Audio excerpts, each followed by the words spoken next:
ada persepsi yang salah mengenai politik. Ya, pemerintah mempunyai cara pandang berbeda.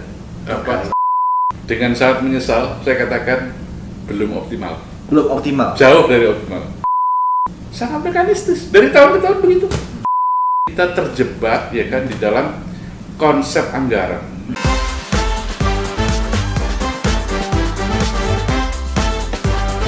Assalamualaikum warahmatullahi wabarakatuh. Selamat datang di Jam Istirahat Podcast by Fraksi PAN DPRD DKI Jakarta.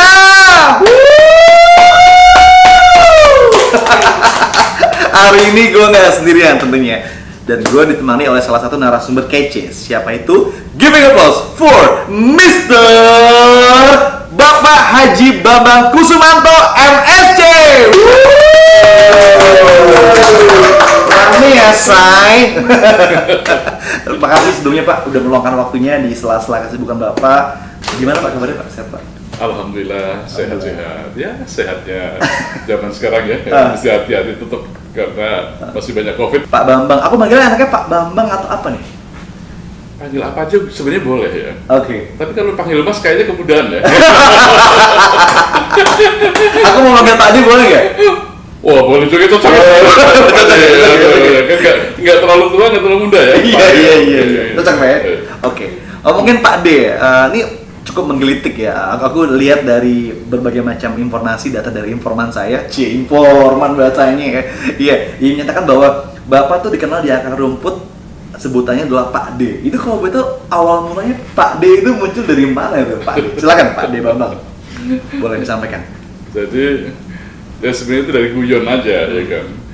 Teman-teman di bawah itu maksudnya di para konstituen kan, kalau kita kumpul kan sekarang kan panggilan orang kan banyak sekali, ada Mas Bro, itu kan, ada Om, ada Adik, apa gitu ya. Jadi akhirnya ada beberapa teman yang ada pula ada ponakan saya. Kalau manggil memang Pak Ade, lihatnya akhirnya jadi panggilan-panggilan gitu loh ya kan. Ya udah enggak apa-apa lah ya kan. Yang penting walaupun Pak Ade kan ini ya jiwanya tetap muda. Nggak mengenal usia, jiwanya wajib jiwa muda. Terus.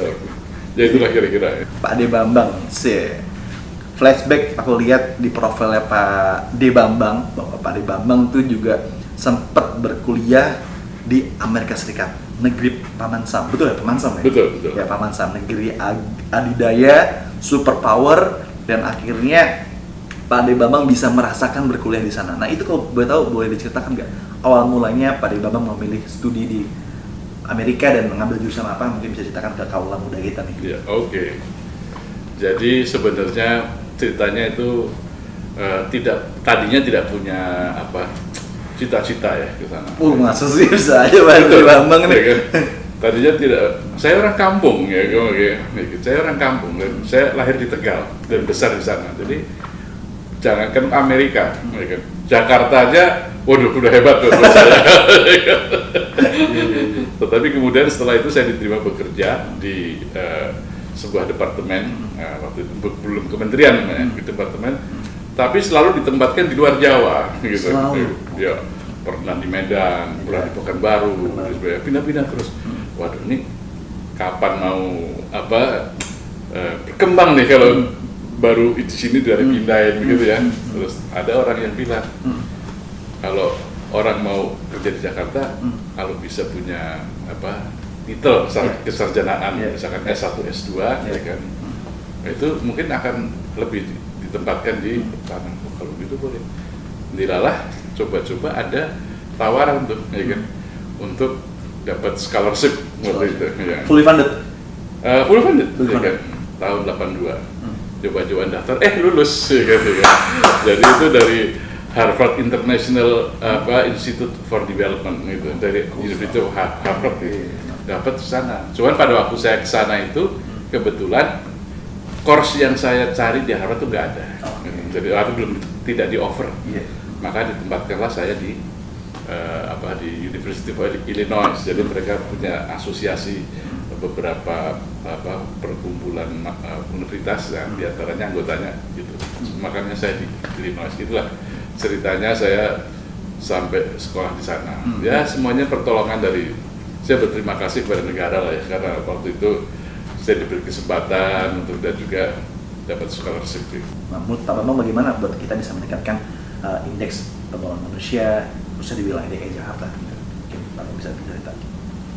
Tapi mungkin gini ya, jawaban saya barangkali agak beda dengan banyak orang. Iya. Saya sekarang tuh prihatin sebenarnya terhadap itu tadi pertanyaan tadi. Bagaimana kita bisa menjadi masyarakat yang maju? Ya? Kalau masalah kepandaian, kepintaran, rasanya zaman sekarang itu mudah dicari, ya, banyak orang pintar. Tapi tetap saja, ya kan, akhlak yang menjadi tantangan utama kita. Ya kan? Jadi akhlak ini yang menjadi menurut saya, ya kan, perlu tetap dibina dan ditingkatkan. Khususnya adalah ketaatan terhadap hukum satu, ya kan. Ya baik itu hukum negara, hukum agama, hukum, jadi ketaatan itu, ya kan, karena itu menjadi salah satu di suatu negara yang penduduknya itu taat terhadap hukum. Itu otomatis orang akan merasa aman, ya kan, orang merasa secure, dan nanti otomatis investasi itu akan datang sendiri, ya kan.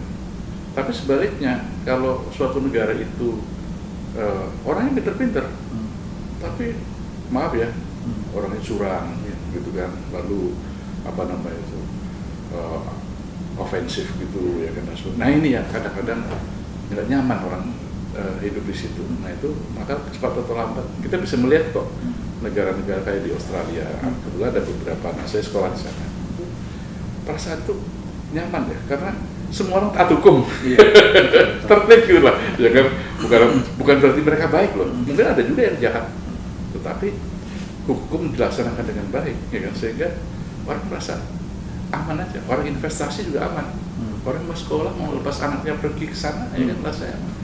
Tapi kalau kita ada kayak di Jakarta ini misalkan gitu kan, di sini orang banyak pinter-pinter dan semuanya ada, kaya banyak, tapi ngeri-ngeri juga kita ya, kita pergi, kita mau bikin perjanjian bisnis, jangan-jangan, ya kan, ini ada kecurangan di belakang itu, ya kan, atau nanti pergi malam, jangan-jangan ada dirampok dan sebagainya. Jadi ada rasa itu unsecure.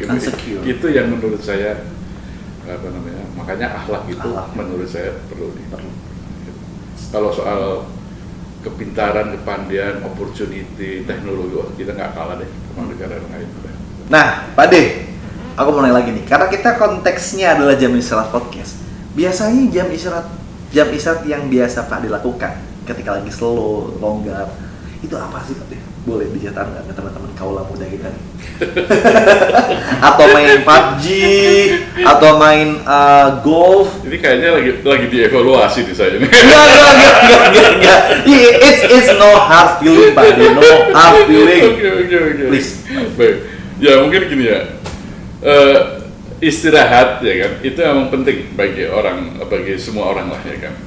Tetapi menurut saya itu istirahat ini apanya yang mau istirahat, badannya ya kan, atau feelingnya kita, atau pikiran kita yang ingin istirahat.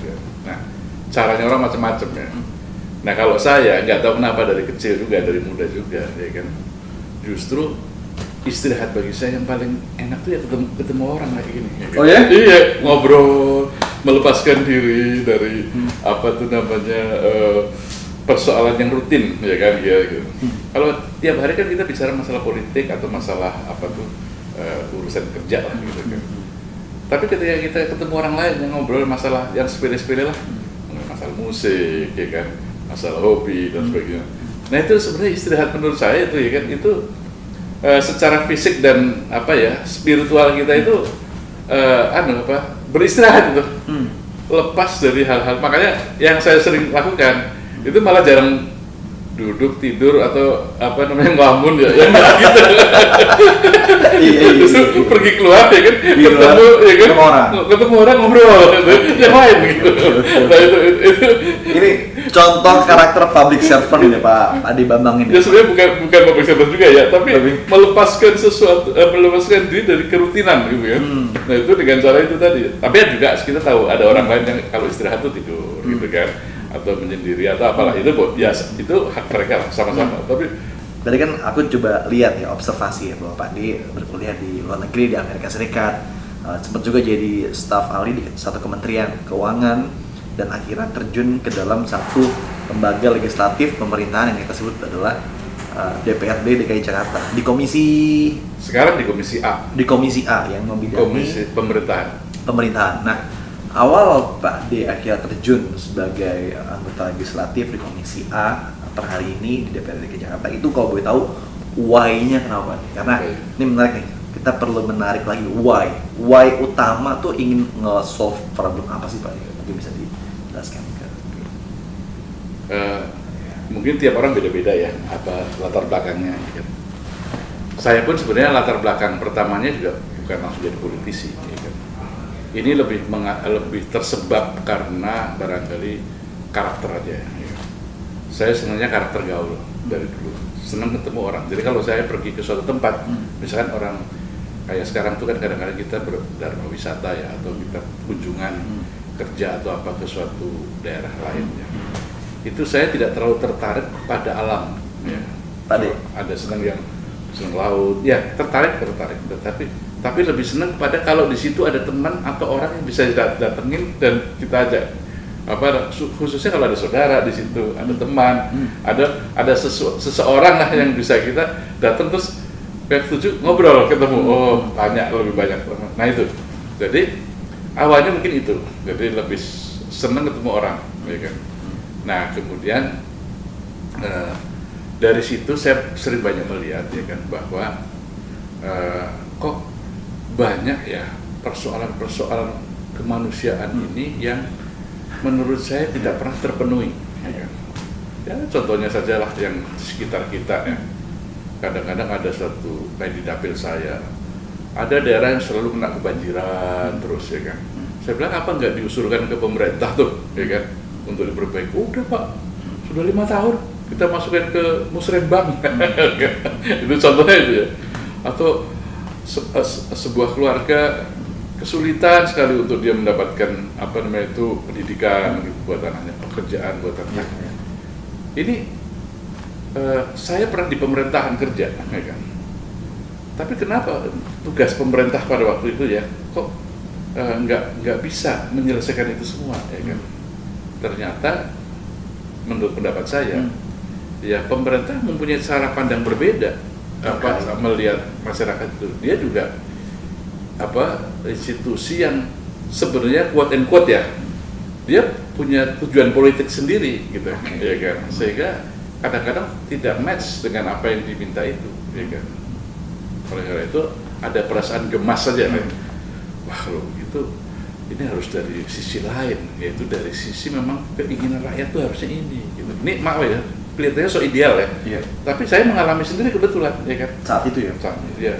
Yang sampai sekarang juga kadang-kadang banyak. Contoh sekarang ya, misalkan ya, saya punya tanah itu kemudian dikuasai orang lain, padahal yang milik itu milik saya. Di tanah itu timbul sertifikat orang lain, padahal ini loh kok pemerintah kok gitu ya kan gitu. Kenapa kok sudah dilaporkan nggak misalkan begitu. Nah ini banyak orang-orang yang seperti yang menderita ya kan, karena pemerintah kurang berpihak lah ya kan, maksudnya gitu. Ya mungkin saya nggak mengkritik pemerintah ya, pemerintah yang baik juga ada, tapi mungkin oknum-oknum di bawahnya masa bodoh amat gitu. Nah, oleh karena itu saya kemudian berpikir kalau gitu ini kayaknya harus dari sisi politik ya kan gitu. Makanya ketika saya diajak lah untuk ada kemungkinan, saya waktu itu belum pensiun ya, masih aktif ya, mungkin masih 3-4 tahun lagi pensiun. Tapi ini mungkin kesempatan ya. Saya kemudian bergabung dengan PAN ya kan, coba deh masuk di politik, siapa tahu kita bisa kayak itu. Jadi kira-kira kegalauan gemes saja ya melihat banyak hal yang tidak, ternyata emang kalau dari sisi politik kita punya ada semacam power lain ya untuk mempengaruhi pemerintah melalui, tapi dari sisi keinginan rakyat bukan keinginan pemerintah gitu. Menarik ya.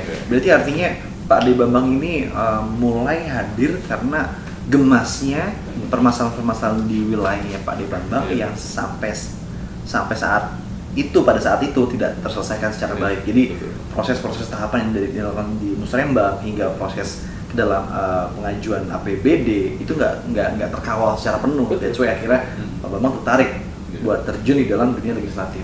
Saya gemas ya, pertama gemas karena ada persepsi yang salah mengenai politik ya. Seolah politik itu jelek, ya kan? Politik itu korup gitu, politik itu banyak permainan dan sebagainya. Itu adalah pikiran-pikiran yang nggak benar dan salah, ya kan? Ya, maaf, ini bukan karena saya seorang politisi ya, tetapi sangat salah.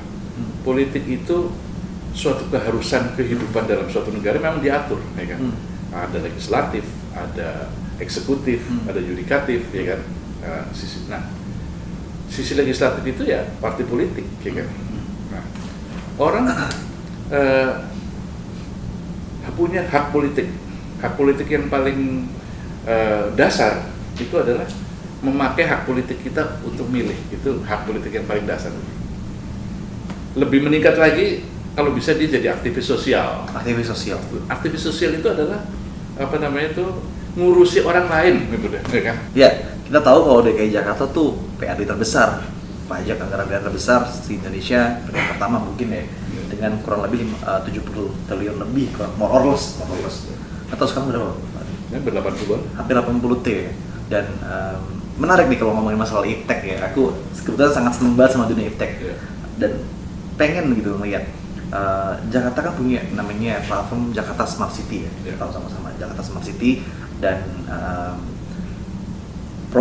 anggaran yang masuk dalam APBD pun juga dari bawah, dari Musrembang segala macam akhirnya bisa masuk ke pengesahan APBD di DKI Jakarta.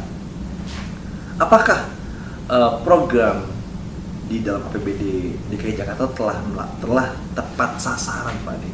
Dengan sangat menyesal, saya katakan belum optimal. Belum optimal. Jauh dari optimal. Jauh dari optimal. Kebetulan waktu saya kerja di Kementerian Keuangan itu saya bekerjanya itu di Direktorat Jenderal Anggaran ya, dan di Badan Kebijakan Fiskal. Ini buat suatu anggaran itu kuncinya adalah di perencanaan ya, perencanaan anggaran. Bisnis tadi gitu ya. Nah, ada di sana dulu waktu tahun 83-84 itu dikembangkan yang disebut anggaran berbasis kinerja. Ya kan? Anggaran berbasis kinerja. Itu sejak tahun 80 itu kalau di pusat begitu.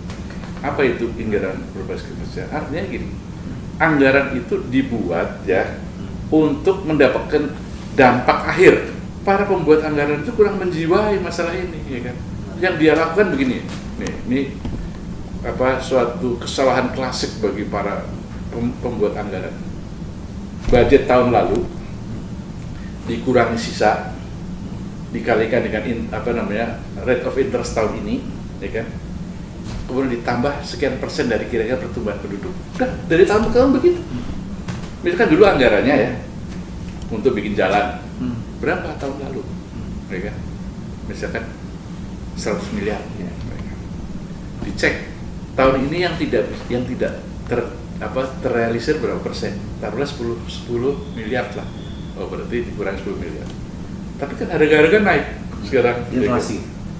Coba dinaikkan 10%, 4% nilai inflasi.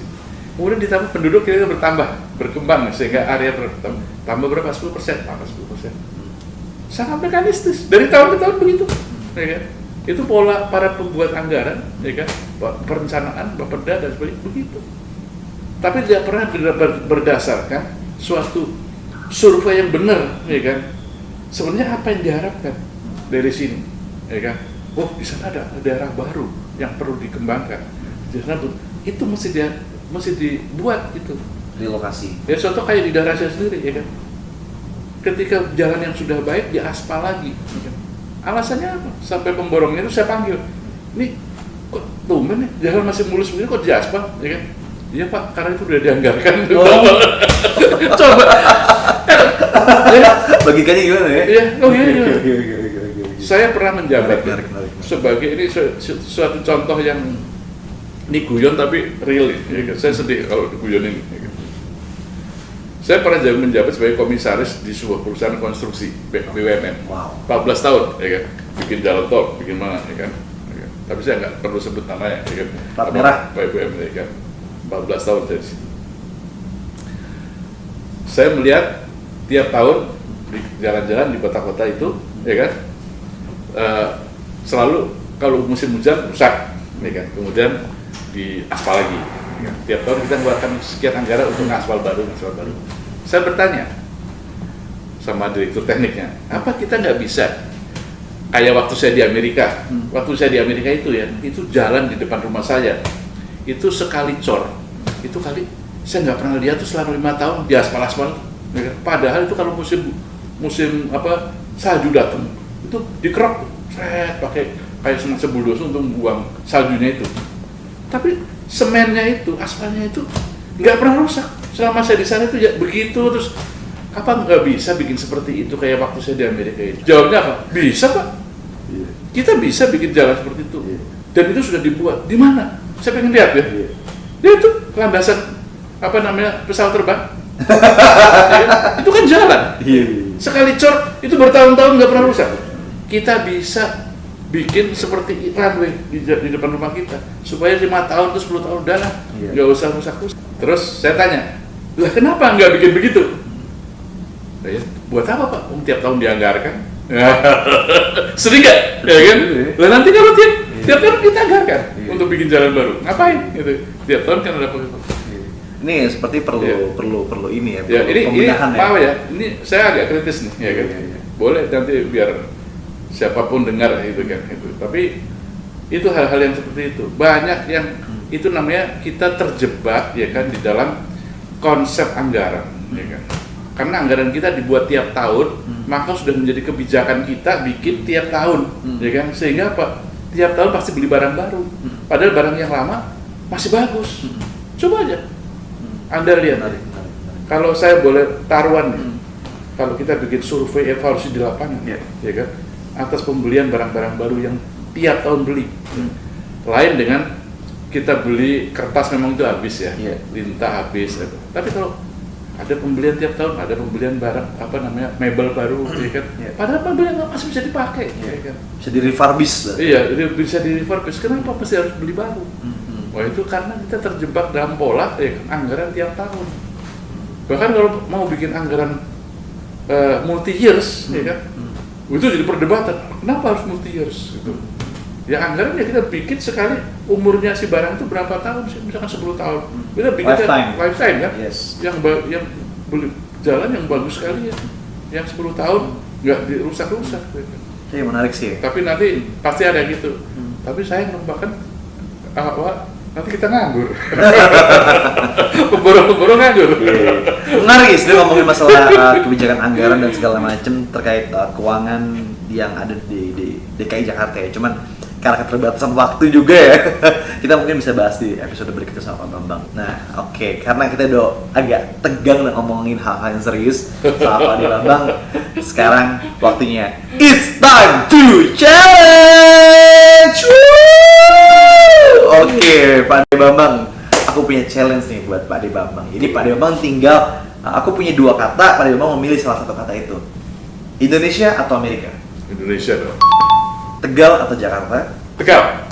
Dinas dalam kota atau luar kota? Dalam kota. Pekerjaan atau keluarga? Keluarga. Anak dikit atau anak banyak? Anak banyak. Pilih dipanggil Pak De atau Bapak Dewan? Pak De dong. Tadi disebutkan bahwa pekerjaan atau keluarga? Memilih keluarga. Boleh dijelaskan nggak sih Pak De Bambang alasannya?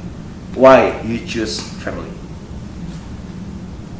Keluarga adalah bentuk terkecil dari sebuah negara. Kalau keluarga kita bahagia, semua orang bahagia, keluarga-keluarga bahagia, negara pasti bahagia. Jadi kalau masing-masing orang itu berbahagia di keluarganya, semuanya bahagia. Oleh karena itu saya sangat menganjurkan, ya kan, kembalilah pikirkan terlebih dahulu pertama kali keluarga Anda, keluarga kita. Ya agak egois dikit nggak apa-apa, tetapi dengan Anda memikirkan keluarga Anda, saya memikirkan keluarga saya, ya kan, semua orang berkeluarga masing-masing. Kita bahagia, semua orang otomatis jadi bahagia, ya kan? Itu. Jadi Cuman kita nanti keluarga kita perbesar definisinya. Oke. Tentunya bagaimana kalau keluarga Anda dan keluarga Anda kita gabung dalam satu RT. Kan gitu kan. Kita pikirkan RT bareng-bareng. Keluarga RT, keluarga RW, tapi berbasis kekeluargaan. Tidak. Ya. Jadi bukan berbasis perhitungan dagang. Saya lebih senang bergaul dengan Anda karena berbasis kekeluargaan, bukan karena Anda bekerja sama saya bekerja untuk Anda atau hubungan dagang. Ya kan? Kalau semua itu berbasis kekeluargaan, wah, ya kan? Saja kita rugi-rugi dikit nggak apa-apa lah, masih keluarga kita, ya kan? Atau kita salah-salah dikit, ya kan? Mereka maklum jangan ya, itu nyaman betul gitu. Karena chemistry ya, empati yang dibangun. Menarik. Ada nggak sih satu saran ataupun masukan dan juga motivasi kepada anak-anak muda kita di luar sana di DKI Jakarta yang sampai saat ini masih apatis terhadap politik dan pengen masuk politik tapi masih ragu-ragu? Mungkin Pak Ade Bambang bisa sedikit ngasih tips dan trik dan bagaimana memperkuat jati diri atau lokalitas dari karakter kita untuk nggak minder. Silakan Pak Ade Bambang. Barangkali pesan saya singkat begini ya. Jangan benci politik. Jangan benci politik. Ya. Politik itu menyenangkan. Politik itu mikirin orang lain. Mikirin itu bekerja sama dengan orang lain. Seperti Anda sedang gathering lah, nongkrong di kopi, itu udah bakat politik itu, ya kan? Jadi sebenarnya seperti itu. Cuman ada meningkat, ada forum formalnya, yaitu partai. Nah itu ada proses politik. Ikutin aja, gitu, ya kan? Tapi jangan udah punya judgement soal politik itu juga kita. Yang jangan sampai terjadi adalah jangan sampai Anda jadi korban politik. Ya itu dia. Apa itu korban politik? Tanya lagi. Orang lain menentukan hidup Anda tidak mempergunakan hak politik Anda. Itu korban politik, ya kan? Padahal Anda punya hak milih, punya hak dipilih.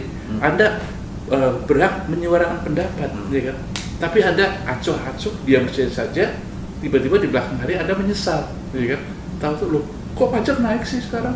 Kok peraturan jadi sulit sih? Kok sekarang nih rumah saya nggak dibangun-bangun? Apa jalannya? Kok masih banjir terus? Tapi kok nggak ada perhatian? Komplain doang, ya kan? Itu namanya korban politik. Padahal kalau kita mau, ya kan? Walaupun dalam level yang paling rendah pun kita bisa mempergunakan hak politik kita. Kita datang ke Pak RT, Pak RW, ke teman-teman, yuk kita bikin usulan kepada pemerintah setempat supaya lampu di jalan ini terangin. Itu namanya hak politik, kan? So simple as that, ya. Sebagai contoh itu hak politik. Makanya jangan jadi korban politik, tapi kita jadi politikus. Itu politikus itu, ya kan? Cuman belum dalam yang formal. Ya kalau bisa yang formal sekalian.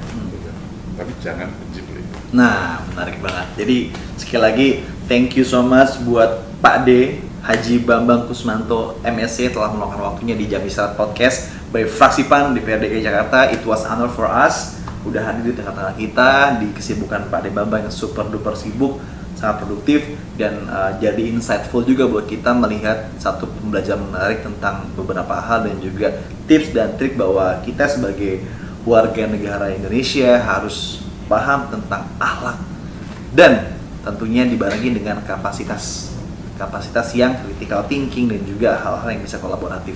Jadi apapun masukan dari Pak D Bambang ini menjadi satu insightful penting dan ini tidak sama sekali untuk menyerang siapapun orangnya. Ini just in case memberikan masukan, suggestion dan ini pun konstruktif. Sekali lagi thank you so much Pak D Bambang udah meluangkan waktunya di Jam Istirahat Podcast. Sehat selalu, salam buat keluarga. Kami tim dari Jam Istirahat Podcast by Fraksi PAN DPRD DKI Jakarta mengucapkan terima kasih. Mohon maaf bila ada yang kurang. Wassalamualaikum warahmatullahi wabarakatuh. Sampai jumpa di next episode Jam Istirahat Podcast bersama gue Imam dan juga tamu-tamu menarik lainnya. Have a good day.